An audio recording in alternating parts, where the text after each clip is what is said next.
Well, hi folks, once again, here we are in Oxnard, California at the Raypak Innovation Learning Center, specifically in our hands-on training room. My name is Brad Duncan. I'm the National Pool Product Trainer here, and today we're going to be talking about some of the elements of the Crosswind V swimming pool heat pump pool heater.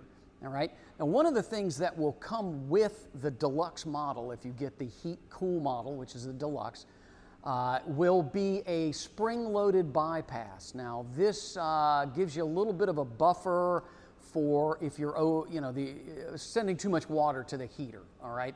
If it gets above a certain point, we don't want to back up the pressure on the system. So if you put a spring-loaded check valve in line with the plumbing, it will allow some of that water to bypass the heater. All of these parts, if you need to build one of these on your own, all of these parts, first of all, is available from Raypak. You can order it yourself, or you could build one, 2 T's, 2 90s, a couple of segments of Schedule 40 pipe, and a 5-pound check valve. Most of these things are available right now over the counter at your distributor, but they will come in the box if you get the heat cool model of the Crosswind V. All right, so what we're going to do is we're going to assemble this, and I should point out that what comes in the box are these items here. Okay, so we have the check valve and one of the T's, and this is already glued. Okay, here's the other T and a segment of pipe, and that's already glued. You also have an assembly that will bridge the gap between those two, and it's just 2 90s and a segment of pipe, and they are already glued as well. So the segments that are not glued will allow you to make any minor adjustments in terms of turning which direction you want as is necessary. All right? So the first thing we have to put on is something that comes with all of our heat pumps, all at this level, and that is the fittings that go to the unions. These are our union fittings, and this will allow you to tie your plumbing into the heater. And as you can see, we're already set up with the unions. Okay, so here we have one of the fittings already installed, and as you can see, it's just a union, okay? And as such, there's gonna be an O-ring here. Make sure that O-ring is in place, all right? You're gonna leak without this. Other than that, once again, the plug should be pointing downward. We're gonna place this here and simply screw that union into place. Now you're going to want that good and snug.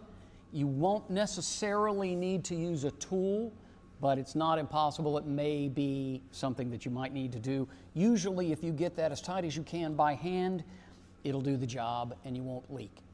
Okay, so now we have some gluing to do. So again, this part is already glued. These parts are already glued. So we want the part with the check valve to go on the inlet. You'll see it actually says inlet. Okay, so we want to put that one there, which means this one is going to go over here. Now what's going to be important at this point is making sure that these are at the right angle, because if they're off, this won't fit. So the way to make sure they're going to be at the right angle, I'm going to push that on a little bit, not entirely, sinking the socket.